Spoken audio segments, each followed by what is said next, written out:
রাজাহাঁস অসুস্থ হলে কিভাবে হাঁসগুলোকে সুস্থ করতে হবে এবং অসুস্থ সুস্থ দুই ধরনের হাঁসকে কি চিকিৎসা দিতে হবে এবং কোন ধরনের চিকিৎসা দিলে হাঁসগুলা সবসময়ের জন্য ভালো থাকবে, সুস্থ থাকবে, এই বিষয়গুলোতে আলোচনা করব। আর আপনাদের এই বিষয়ের উপরে অনেকেরই প্রবলেম হয়েছে, অনেকের হাঁসের ঠান্ডা লেগেছে, আবার অনেকের চুনা পায়খানাও দেখা দিয়েছে।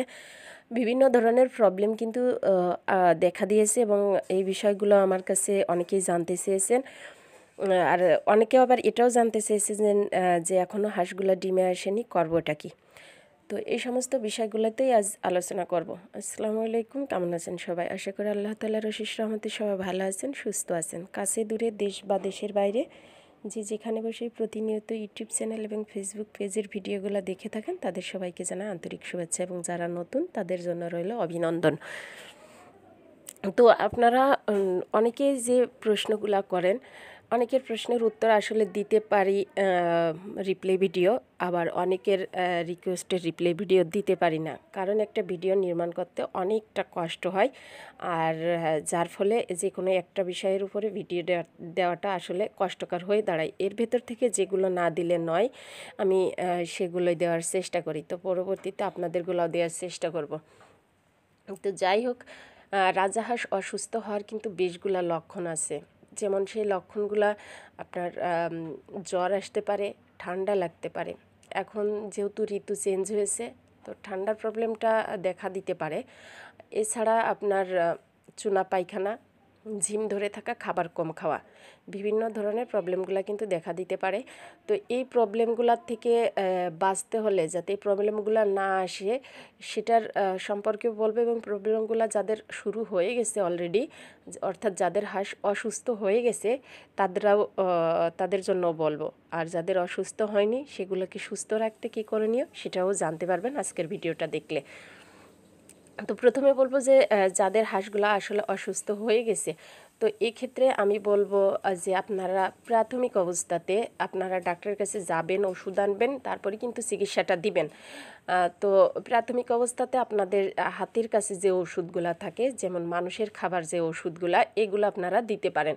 তো যদি আপনাদের একজন বলছেন যে আপু আমার হাঁসকে ঠান্ডা লাগছে, কি খাওয়াবো? তো ঠান্ডা লাগলে আপনি মানুষের যে হিস্টাসিন যে ওষুধটা, অর্থাৎ মানুষ যে ঠান্ডার ওষুধটা খায়, এই ওষুধটা আপনি দিতে পারেন আপনার হাঁসকে।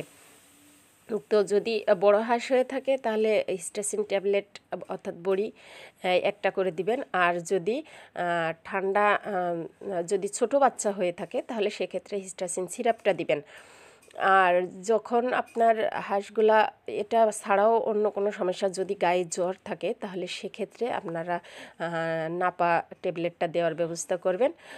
অর্থাৎ মানুষের খাওয়া যে ওষুধগুলো, আমি প্রথম পর্যায়ে সেগুলার কথাই কিন্তু বলছি, নাপা ট্যাবলেটটা দেওয়ার চেষ্টা করবেন যদি গায়ে জ্বর থাকে। আর চুনা পায়খানা এবং আর আপনারা আরও যারা বলছেন যে চুনা পায়খানা হয়েছে, ঝিম ধরে আছে, খাবার খাচ্ছে না, তো আসলে চুনা পায়খানা হলে মানুষের খাবার যে, অর্থাৎ আমের ওষুধ, অর্থাৎ মানুষের যে পেটের সমস্যা হইলে যে ওষুধটা খায়, অর্থাৎ আমের ওষুধ বলে, তো এই সমস্যা হইলে যে ওষুধ আছে এটা আপনারা দিতে পারেন, আমের ওষুধটা। তো আমের ওষুধটা যদি আপনার হাঁস বড় হয়ে থাকে তাহলে 4 ভাগের 1 ভাগ দিবেন, দুবেলা দিবেন, সকালে এবং বিকালে 4 ভাগের 1 ভাগ। আর যদি ছোট হয়ে থাকে তাহলে সেক্ষেত্রে আপনারা গুলিয়ে দেওয়ার চেষ্টা করবেন এবং সীমিত দেওয়ার চেষ্টা করবেন। তো ছোটদের হিসাবটা আলাদা, যেহেতু আজকে বড়দের হিসাবটাই চলছে, তো বড় হাঁসগুলোর কথাই আমি ধারণাগুলাই আপনাদেরকে দিচ্ছি। তো প্রথমে গেলে এটা। আর যদি খাবার খেতে না চায়, আসলে রাজাহাঁস অসুস্থ হইলে কিন্তু রাজাহাঁসের অসুস্থ হওয়ার কিন্তু বিভিন্ন কারণ থাকে। তো যাই হোক, রাজাহাঁস অসুস্থ হইলে কিন্তু রাজাহাঁস বলে না, শুধু অন্য যে কোনো জিনিসই, মানুষ যেমন অসুস্থ হলে খাবারের প্রতি তার আগ্রহ কমে যায়, তেমনি হাঁস মুরগি এদের প্রতিও কিন্তু খাবারের প্রতি আগ্রহ কমে যায়। তো খাবার যে খাচ্ছে না এটা কিন্তু আসলে কোনো সমস্যা না, সমস্যা হচ্ছে রোগটা। রোগ প্রতিরোধ হইলে অবশ্যই হাঁসগুলা খাবার খাবে। তো রোগ প্রতিরোধ করার জন্য আপনাদের যাদের হাঁসের চুনা পায়খানা এবং ঝিম ধরে আছে বা পাতলা পায়খানা করছে, এই ক্ষেত্রে আপনারা ফ্লামিড অর্থাৎ মানুষের খাবার যে ওষুধ ফিলামিড, এটার 4 ভাগের 1 ভাগ দিতে পারেন। অথবা অনেক সময় আছে যে কমিউনিটি ক্লিনিকে যে ওষুধগুলা দিয়ে থাকে আমের, এটাও আপনারা দিতে পারেন। মাশাআল্লাহ, এতে আল্লাহর রহমতে কিন্তু ফলাফলটা ভালো আসবে। আচ্ছা, এগুলো অ্যাপ্লাই করার পরেও যদি কোনো এই প্রবলেম বা মানে পরবর্তীতে যদি কোনো সমস্যা থেকে থাকে, এর সমাধান যদি না হয়ে থাকে, তাহলে আপনারা অ্যামোক্সিসিলিন অথবা মাইক্রোনিট এই দুইটা ওষুধের কোর্স করাইতে পারেন ডোজ।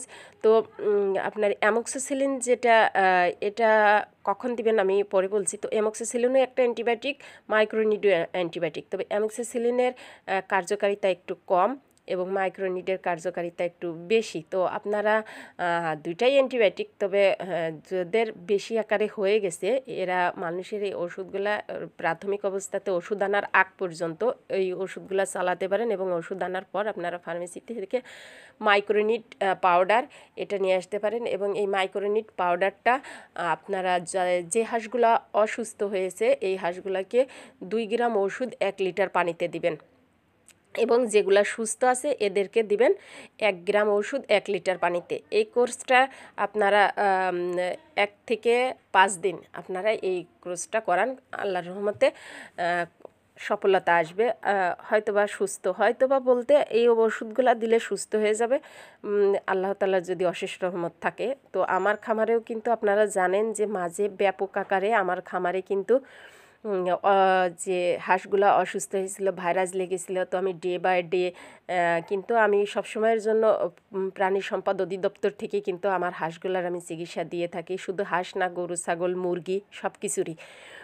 তো আপনারা আমার পূর্বের ভিডিওগুলো দেখলে বুঝতে পারবেন যে কখন কোন রোগের লক্ষণ দেখা দিলে কোন ধরনের ওষুধ দিতে হবে, এগুলা কিন্তু আপনারা আমার পূর্বের ভিডিওগুলা দেখলে কিন্তু বুঝতে পারবেন। তারপরেও আপনারা যারা জানতে চেয়েছেন তাদের রিকোয়েস্টের জন্য কিন্তু আজকের রিপ্লে ভিডিওটা। তো আর এবার আসি, যাদের হাঁস এখন সুস্থ আছে, যা অর্থাৎ পরবর্তীতে যাতে অসুস্থ না হয় তার জন্য কি করবেন। তো যাদের হাঁস সুস্থ আছে, আমি বলবো আপনারা অ্যামোক্সিসিলিনের একটা কোর্স এটা আপনারা করাতে পারেন। অ্যামোক্সিসিলিনের এই কোর্সটা সুস্থ অবস্থাতে 1 গ্রাম ওষুধ 1 লিটার পানিতে দিবেন, দিয়ে তার সাথে যদি খাবার পানি খায় তাহলে তো আলহামদুলিল্লাহ, আর যদি না খায় তাহলে ওই 1 লিটার পানির মধ্যে যে ওষুধ হয় সেই ওষুধটা আপনারা আপনাদের হাঁসের খেতে দিবেন খাবারের সাথে, অর্থাৎ ওর মধ্যে একটু ভাত গুঁড়া, ধান এগুলা মেখে দিবেন। ধান তো নয়, বা ধানের গুঁড়া মেখে দিলে কিন্তু ওরা ওষুধটা সুন্দরভাবে খেয়ে নেবে। তো এটা আপনারা 5 থেকে 7 দিন এই কোর্সটা করাতে পারেন। তো এটা করালে মাশাআল্লাহ আপনার হাঁস পরবর্তীতে অসুস্থ হবে না। আপনারা নিয়মিত হাঁস বা মুরগিকে অ্যামোক্সিসিলিনের কোর্সটা করাই রাখবেন। অ্যামোক্সিসিলিন ওষুধটা কিন্তু অনেকটা ভালো, ওষুধটা অনেক ভালো কাজ করে থাকে। ফার্স্ট স্টেপেই আপনাদের হাঁসের বা মুরগি অসুস্থ হলে আমি বলবো যে অ্যামোক্সিসিলিনের কোর্সটা করাবেন। প্রথমে করাবেন, মানুষের ওষুধ দিবেন, সেগুলাতে যদি কাজ না হয় তার পরবর্তীতে আপনারা অ্যামোক্সিসিলিন দিবেন, এবং অ্যামোক্সিসিলিনের কোর্সটা করাবেন মাসে 1 বার। তাহলে দেখবেন যে অসুস্থ হওয়ার হাজার অসুস্থ হয়ে আপনার আশপাশের হাঁস মুরগি অসুস্থ হয়ে মারা যাক, কিন্তু আপনি যদি নিয়মিত চিকিৎসা দেন তাহলে দেখবেন যে আপনার হাঁস মুরগি সুস্থ থাকবে, আল্লাহর রহমতে অসুস্থ হবে না। আর যাদের অসুস্থ হয়ে গেছে তারা মাইক্রোনিটটা দেওয়ার ব্যবস্থা করেন, তাহলে সুস্থ হয়ে যাবে। তো আর যাদের হাঁসগুলা অসুস্থ পর খাবার খাচ্ছে না, এক্ষেত্রে আপনারা জিঙ্ক সিরাপটা অ্যাপ্লাই করবেন। মানুষের বাচ্চাদের খাওয়ার যে জিঙ্ক সিরাপ অথবা জিঙ্ক ভেট, আপনারা এই জিঙ্ক সিরাপটা দিবেন, তাহলে দেখা যাচ্ছে যে আপনাদের হাঁসগুলা কিন্তু আবার খাবারের প্রতি রুচি ফিরে আসবে। এবং যাদের হাঁস এখনও ডিম দেয়নি তারা ইসেল এবং ক্যালপ্লেক্সটা দিবেন, এবং ইসেল ক্যালপ্লেক্স কতটুকু দিতে হবে আমি নেক্সট ভিডিওতে আপনাদের জন্য দিব। দেখা হবে অন্য কোনো ভিডিওতে। সে পর্যন্ত সবাই ভালো থাকবেন, সুস্থ থাকবেন, এবং যারা ফেসবুক পেজ থেকে